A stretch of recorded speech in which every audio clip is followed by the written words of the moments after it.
Oke, kita mulai dengan aturan perkalian. Misalnya ada sebanyak jika misalnya ada sebanyak n unsur, kemudian unsur pertama saya sebut U1 aja ya. Unsur pertama ini dapat di apa? Kita dapat menyusun unsur pertama itu dengan K satu cara.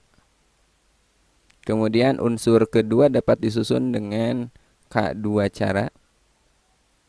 Kemudian unsur ketiga dengan K3 cara misalnya. Dan seterusnya, di sini ada sebanyak n unsur ya. Sampai unsur terakhir, unsur ke n itu dapat diselesaikan atau dapat disusun dengan kn cara gitu. Maka banyaknya cara menyusun n unsur ini ya adalah K1 kali K2 kali K3 dan seterusnya sampai Kn. Ya, jadi tinggal kalian kalikan aja. Sebagai contoh misalnya. Misalnya Tony memiliki 2 baju dan 3 celana misalnya. Berapa banyak cara si Tony mengkombinasikan antara baju dan celana sehingga dia tampil berbeda, ya. Maka kalau kita buat diagramnya, misalnya bajunya itu B1, baju 1 dan B2. Kemudian celananya ada 3 yaitu C1, C2 dan C3. Berarti baju 1 itu kan bisa dipasangkan dengan celana 1 kan. Baju 1 masih bisa dipasangkan dengan celana 2 atau dengan celana 3. Jadi pasangannya ini bisa baju 1 C1 celana 1, bisa baju 1 celana 2 pasangannya, baju 1 celana 3, kemudian baju 2 B2 sama, ini bisa dipasangkan dengan C1 C2 C3. Ya, maka kita dapat B2 C1, B2 C2, B2 C3. Maka si Tony ini dia dapat berpenampilan berbeda hanya dengan 2 baju dan 3 celana, yaitu sebanyak 6 cara dia menggunakan pakaian ini. Nah, aturan perkalian ini sebagai catatan ini biasanya digunakan untuk kejadian yang dikerjakan sekaligus. Ya, sebagai contoh, yang barusan kan kita pakai diagram ya, ternyata dapat 6. Nah, ini kalau dengan aturan perkalian ini lebih simpel. Ya, tinggal 2 kali 3. 2 kali 3, maka 6 cara dapat. Ya. Oke, sebagai contoh lain. Oke, ini contoh lain. Kota A dan kota B dihubungkan dengan 4 jalan. Oke, akan saya buat gambarnya misalnya gini. Dari A ke B ada 4 jalan. 1, 2, 3, 4. Kemudian dari kota B ke kota C dihubungkan oleh 5 jalan. Dari B ke C-nya ada 5. 1, 2, 3, 4, 5. Ya, ini ada 4, ini ada 5. Budi berangkat dari kota A menuju kota C melalui kota B. Banyak lintasan berbeda yang dapat ditempuh Budi adalah, nah, banyak lintasan berbeda berarti si Budi kalau dari kota A mau ke C melalui B berarti bisa ke jalan ini terus dilanjutkan ke sini kan, atau bisa aja dari sini lanjut ke sini, atau bisa aja dari sini lanjut ke sini dan seterusnya. Maka ini bisa menggunakan aturan perkalian. Ya, tinggal 4 kali 5 ada sebanyak 20 lintasan berbeda gitu. Ini aturan perkalian, simpel ya. Terus gimana kalau saya punya soal gini? Misalnya Budi dia punya 2 mobil, kemudian dia punya 3 sepeda motor berbeda ya. Ini mobilnya beda-beda nih. Dan dia punya 3 sepeda motor. Nah, pertanyaannya, berapa banyak cara Budi mau pergi ke kampus dari rumahnya? Berapa banyak cara dia berkendara menggunakan kendaraan pribadinya pergi ke kampus dari rumahnya? Ayo, berapa banyak cara? Apakah 2 kali 6? 2 kali 3? Enggak ya. Kenapa ini enggak bisa pakai aturan perkalian? Karena enggak mungkin si Budi dia pergi menggunakan motor dan sepeda berbarengan. Ya enggak? Jadi kalau ini tinggal tambah aja, dia bisa 5 cara. 5 cara berkendara, ya bisa pakai mobil pertama, mobil kedua, atau sepeda pertama, sepeda motor pertama, sepeda motor kedua, atau sepeda motor ketiga. Nah, itu aturan perkalian ya. Biasanya untuk kejadian yang bisa dikerjakan sekaligus atau berurutan gitu, dia dua-duanya dipakai. Paham ya? Itu aturan perkalian. Oke, sekarang kita bahas tentang permutasi dan kombinasi. Nah, ini banyak yang bingung kapan sih menggunakan permutasi, soal bagaimana yang menggunakan permutasi dan bagaimana yang menggunakan kombinasi. Oke, permutasi dan kombinasi ini dua-duanya sama-sama apa ya? Alat ya, bisa kita katakan alat untuk menentukan banyaknya cara ya. Apa sih bedanya permutasi dengan kombinasi? Oke, saya bahas satu persatu. Untuk permutasi, ini untuk kejadian, untuk kasus atau untuk masalah yang memperhatikan urutan, ya, memperhatikan urutan. Jadi kalian menggunakan permutasi kalau permasalahannya dia memperhatikan urutan. Gimana sih memperhatikan urutan? Contohnya, kalau misalnya saya apa ya, dari 10 calon, eh, dari 10 siswa, akan saya pilih sebagai ketua, sekretaris dan bendahara misalnya. Seorang ketua, seorang sekretaris dan seorang bendahara. Ketika misalnya si A terpilih sebagai ketua, si B sekretaris dan si C bendahara, ini akan menjadi kejadian yang berbeda dengan si B ketua, si A sekretaris, si C bendahara, atau si C ketua, si A sekretaris, si B bendahara. Ini meskipun orang yang terpilihnya masih sama, yaitu A, B, dan C gitu. Tapi ketika eh, susunannya berbeda, ini menjadi kejadian yang berbeda. Ini terhitung dua, ngerti ya? Oh, ternyata ini memperhatikan urutan. Ketika urutannya beda, itu kejadiannya berbeda. Atau misalnya ketika kita menyusun suatu bilangan 12 dengan 21, ini terhitung dua bilangan berbeda meskipun penyusunnya sama-sama 1 dan 2 ya. Jadi memperhatikan urutan itu ketika AB dia tidak sama dengan BA ya. Ini permutasi. Ingat, permutasi lihat per, diawali dengan per, itu perhatikan urutan biar kalian gampang ingatnya ya. Permutasi perhatikan urutan. Jadi kejadiannya harus memperhatikan urutan. Gimana cara ngitung permutasi? Permutasi dari n unsur diambil r unsur itu adalah n faktorial per n dikurangi r faktorial. Tahu ya faktorial? Faktorial itu bisa dikatakan kali mundur. Kali mundur sampai 1. Oke, misalnya 7. 7 faktorial itu berapa? Oh, berarti 7 kali 6 kali 5 kali 4 kali 2 kali 1 gitu ya. Itu faktorial. Nah, sekalian kombinasi.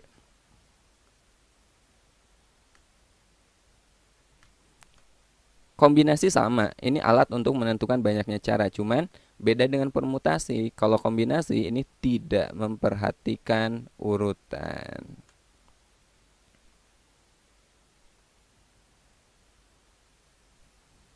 Tidak memperhatikan urutan ya. Contohnya gimana? Misalnya ketika orang bersalaman, A salaman dengan B atau B salaman dengan A, itu terhitung satu kejadian yang sama. Mau A B, B A itu sama aja. Ya. Atau misalnya ketika kita menghubungkan dua buah garis. Garis pertama kita menghubungkan dua titik ya membentuk suatu garis. Titik A dengan titik B kita hubungkan, mau dari A ke B, dari B ke A, ini tetap aja menjadi garis yang sama. Oke? Jadi di sini tidak memperhatikan urutan. Makanya untuk kombinasi AB itu sama dengan BA. Bagaimana caranya? kombinasi dari n unsur diambil r unsur adalah n faktorial. Ini sama ya kayak permutasi. N min r faktorial, cuman kita kalikan dengan r faktorial. Oke. Nah, biar lebih jelasnya masalah permutasi dan kombinasi akan saya berikan contoh soal.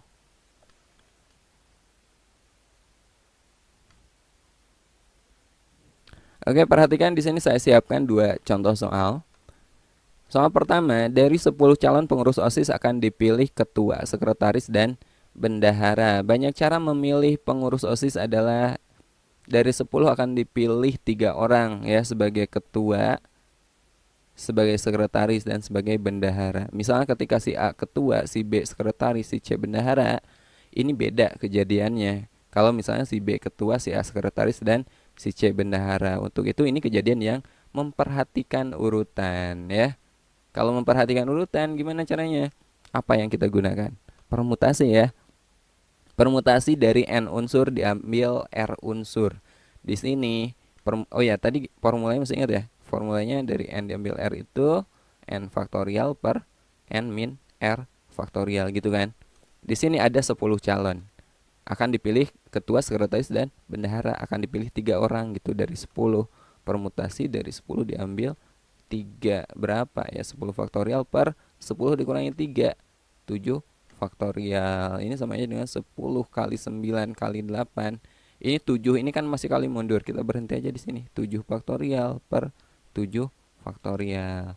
Ada yang sama kan? Oke, berarti berapa?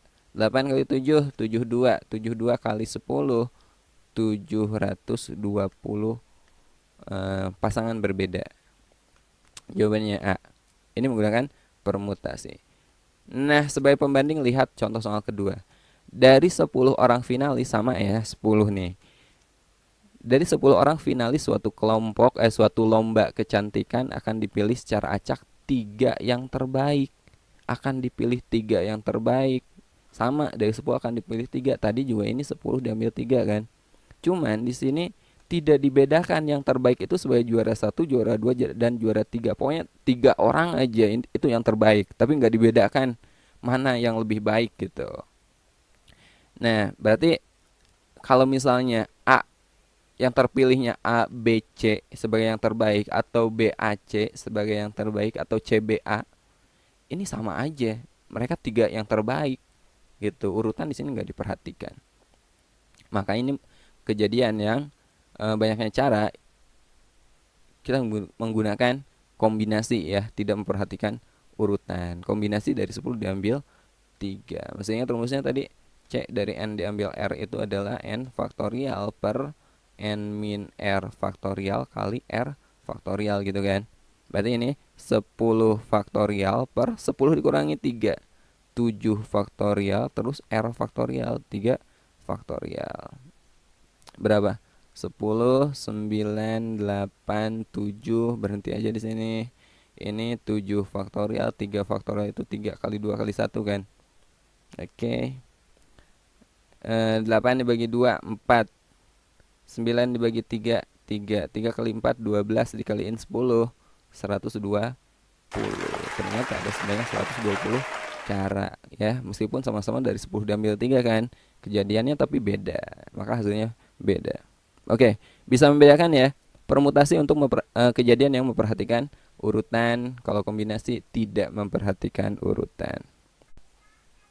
Oke, ini saya berikan soal berikutnya supaya kalian lebih paham ya.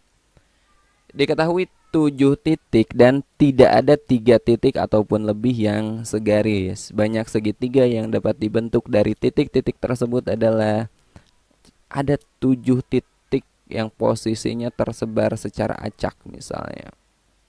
Tapi tidak ada titik yang segaris. Oke, ini udah berapa? 6 ya. Oke, 7 di sini misalnya. Berapa banyak segitiga yang dapat kita buat? Segitiga itu dapat terbentuk ketika kita menghubungkan 3 buah titik ya. Di sini catatan tidak ada 3 titik yang segaris. Karena kalau ada 3 titik yang segaris, ketika kita hubungkan ketiganya, maka tidak ada segitiga yang terbentuk. Oke. Nah, ketika kita menghubungkan titik 1 ke titik 2 maupun titik 2 ke titik 1, titik 1 ke titik 2 maupun dari titik 2 ke titik 1, ini ternyata terbentuk satu garis yang sama. Artinya ini adalah kejadian yang tidak memperhatikan urutan. Kalau tidak memperhatikan urutan, apa yang kita pakai? Ayo, permutasi apa kombinasi? Kombinasi ya. Kombinasi dari berapa? Dari 7 diambil 3. Oke. 7 faktorial per 7 dikurangi 3 berapa? 4 faktorial kali 3 faktorial. 7, 6, 5, berhenti di 4 ya. 4 faktorial, 4 faktorial kali 3 faktorial. Oke, ini sama nih. 3 faktorial itu berapa nilainya? Kan 3 kali 2 kali 1 kan? 6 ya. Oh ya, ini nilainya 6 nih. Nah, gitu. Berarti 7 kali 5 ada sebanyak 35. Banyak segitiga yang dapat terbentuk kalau kita menghubungkan 7 titik yang terletak sembarang secara acak, maka kita dapat membentuk sebanyak 35 segitiga. Oke, soal berikutnya. Dalam suatu ujian terdapat 10 soal dari soal nomor 1 sampai dengan soal nomor 10. Jika soal nomor 3, 5, dan 7 harus dikerjakan dan peserta ujian hanya diminta mengerjakan 8 dari 10 soal yang tersedia, maka banyak cara seseorang peserta ujian memilih soal yang dikerjakan adalah. Ini permutasi apa kombinasi? Coba. Memperhatikan urutan nggak? Ayo, memperhatikan urutan nggak? Kalau kita mengerjakan soal nomor 1 dulu, lalu mengerjakan soal nomor 2, sama gak dengan mengerjakan 2 dan 1? Ngaruh gak? Enggak kan? Ya, mau mengerjakan soal nomor 1, 2, 3, atau mengerjakan soal nomor 3, 2, 1, atau mengerjakan soal nomor 2, 1, 3, ini sama aja. 3 soal yang dikerjakan, gak ada bedanya. Ya enggak? Berarti ini kejadian yang tidak memperhatikan urutan. Kalau tidak memperhatikan urutan, berarti yang dipakai apa? Permutasi apa kombinasi? Ayo, apa? Kombinasi ya. Kombinasi dari berapa? Yo. Dari berapa? Soalnya kan ada 10 kan? Gini, 1, 2, 3, 4, 5, 6, 7, 8, 9, 10 kan? Ya enggak? Ini soal yang tersedia. Kemudian kita atau peserta harus mengerjakan berapa? 8 soal gitu. Tapi di sini kan ada syarat. Soal 3, 5, 7 wajib dikerjakan. 3, 5, 7 ini udah pasti dikerjakan nih. Ya. 3 ini udah pasti. 3 soal ini udah pasti kita kerjakan karena itu wajib. Sementara yang harus dikerjakan kan 8. Berarti berapa lagi yang harus kita kerjakan? Ya 5 soal lagi. Karena yang 3 kan udah wajib yang ini. Berarti kita bisa memilih, itu bukan memilih 8, tetapi memilih 5. Dari berapa soal? Bukan dari 10 lagi. Ya, karena yang 3, 5, 7 ini bukan pilihan. Ini bukan pilihan, karena ini soal wajib. Jadi bisa memilih sebanyak 5 soal dari berapa? Ayo, 10 dikurangi 3 dari 7. Jadi logikanya gini. Ini bukan kombinasi dari 10 diambil 8 ya. Karena ada soal yang wajib dikerjakan. Ya, tapi kombinasi dari 7 diambil 5. Artinya dari 7 pilihan, karena semuanya soal kan ada 10, tapi yang 3 wajib kan. Dari 7 pilihan yang tersedia, kita memilih 5. Kenapa memilih 5? Karena kita wajib mengerjakan 8, sementara yang 3 ini udah ada, udah pasti kita kerjakan. Gitu. Atau simpelnya gini. Kalau kalian menemukan soal sejenis ini, lihat. Soalnya awalnya kan ada 10, tetapi ada 3 yang wajib. Oke, kita kurangi 3. Kita wajib mengerjakan 8 soal, tapi ada 3 yang harus dikerjakan. Jadi ini sama aja dengan kombinasi dari 7 diambil 5 ya. Ayo, berapa? 7 faktorial per 7 dikurangi 5, 2 faktorial kali 5 faktorial. 7, 6, 5 faktorial per 2 faktorial 5 faktorial. Gitu ya. Ya sama ini nih. 2 faktorial itu 2 kali 1, 2 ya nilainya. Berarti ini 6 dibagi 2, 3. Maka jawabannya berapa? Ya 7 kali 3. Ada sebanyak 21 cara. Jawabannya Mas Bro B ya. Oke, ngerti ya? Ngerti nggak? Soal berikutnya. Oke, kita coba soal. Oke, soal berikutnya. Banyak cara menyusun suatu regu cerdas cermat yang terdiri dari 3 siswa dipilih dari 10 siswa yang tersedia. Ada 10 orang siswa, kita akan memilih 3 orang sebagai satu tim cerdas cermat. Artinya gini, kalau misalnya yang terpilih itu si A, si B, si C, itu gak ada bedanya.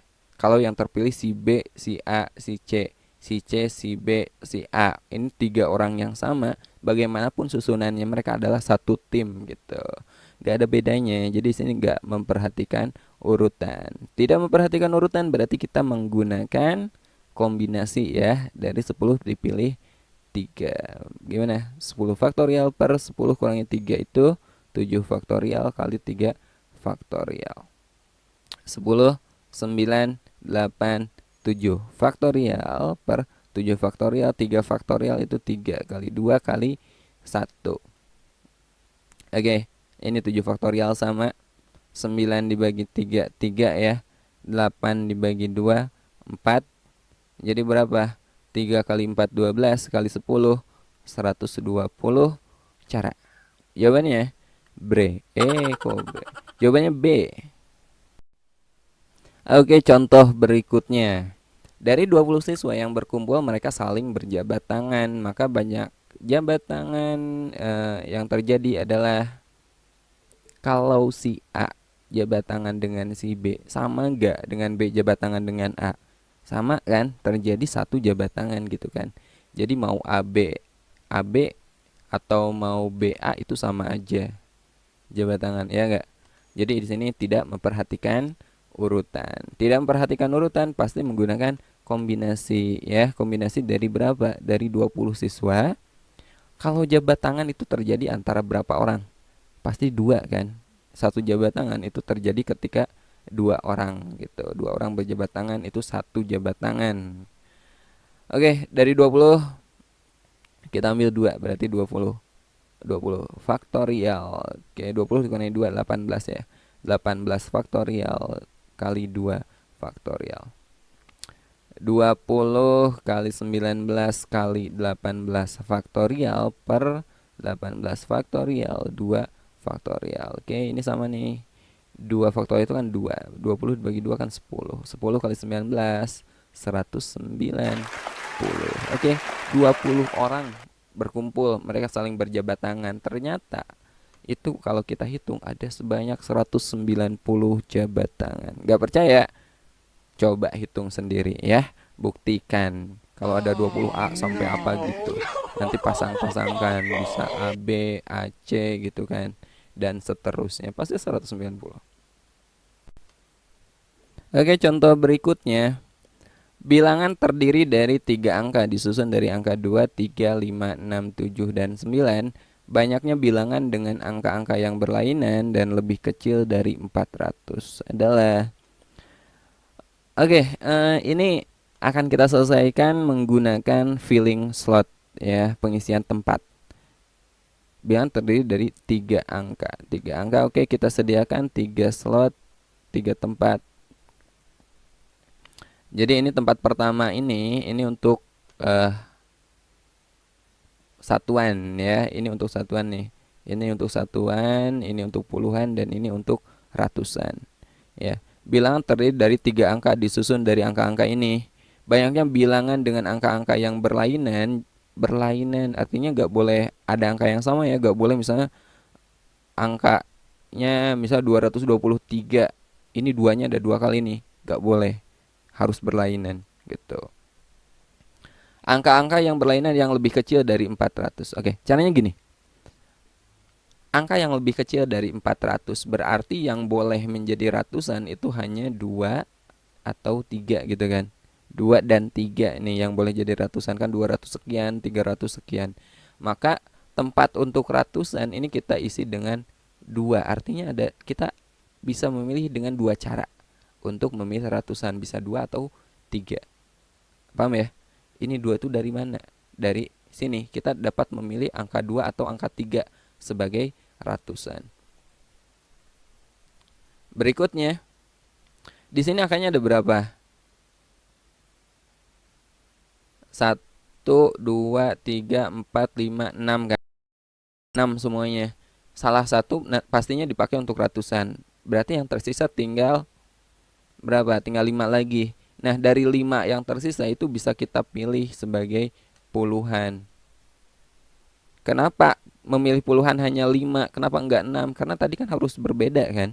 Jadi angka yang udah dipilih ratusan itu enggak boleh dipilih lagi. Jadi dari 6 kita kurangi 1, oh ternyata 5 pilihan lagi untuk puluhan.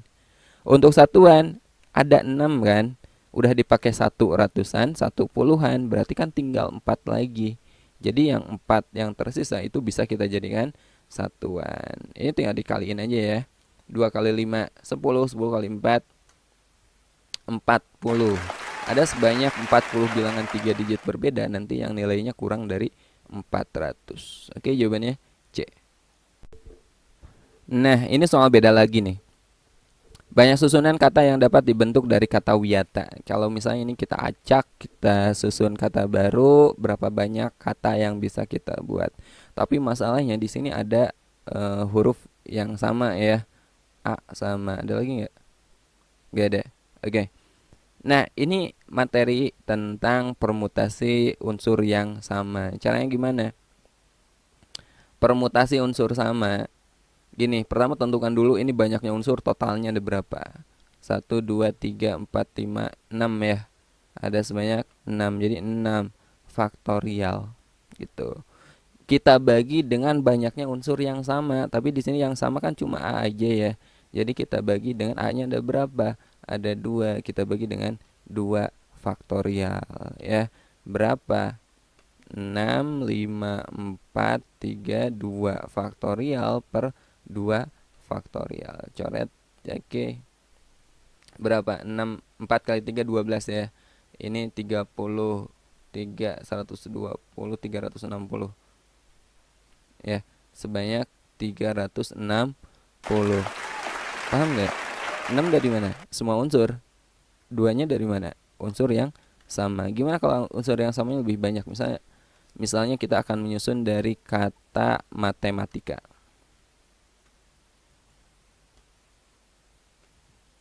Ya.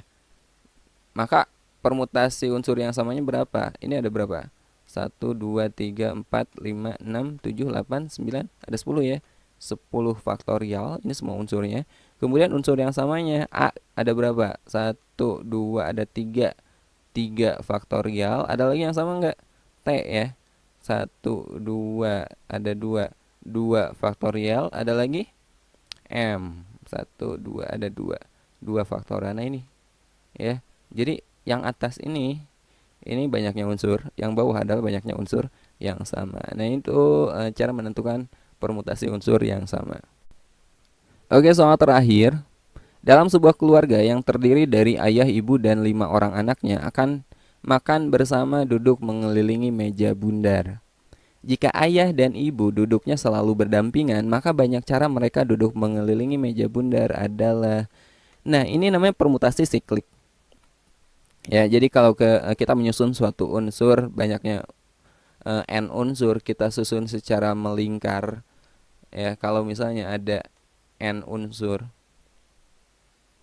kita susun secara melingkar, maka permutasi siklik atau siklis boleh ya. Itu adalah n kurangi 1 faktorial. Jadi banyaknya cara kita menyusun n unsur secara melingkar itu adalah n min 1 faktorial. Oke, di sini ada berapa banyak orang? Ayah, ibu, dan 5 orang anaknya. Ada 7 orang kan? Ada 7 orang. Misalnya 7 orang nih. Duduk melingkar. 1, 2, 3, 4, 5, 6, 7. Gitu. Duduk mengelilingi meja bundar. Jika ayah dan ibu duduknya selalu berdampingan. Oke, di sini ada syaratnya. Si ayah, misalnya ini ayah nih, ini ibu. Ayah ibu dia gak mau terpisah duduknya ya. Kalau anaknya boleh ya. Berapa banyak cara? Oke, berarti kalau mereka yang berdua ini gak mau terpisah, kita anggap ini sebagai satu unsur ya. Jadi di sini ada berapa unsur? 1, 2 gitu kan, 3, 4, 5, ada 6. Ngerti nggak? Ayah dan ibu kita anggap sebagai satu unsur. Jadi kalau kita pindahin, maka dua-duanya itu ikut pindah gitu.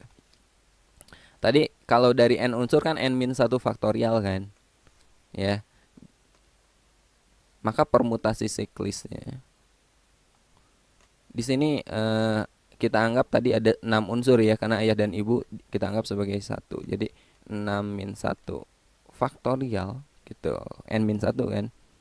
Cuman nggak berhenti di sini. Kenapa? Karena kalau ayah dan ibu kita pindahkan, mereka masih bisa tukeran tempat kan? Iya, mereka masih bisa berdampingan tapi tukeran tempat. Ayah dan ibu mereka bisa tukeran, bisa ayah ibu, bisa ibu ayah gitu. Kalau dua orang tukeran tempat berarti ada sebanyak 2 faktorial kali 2 faktorial.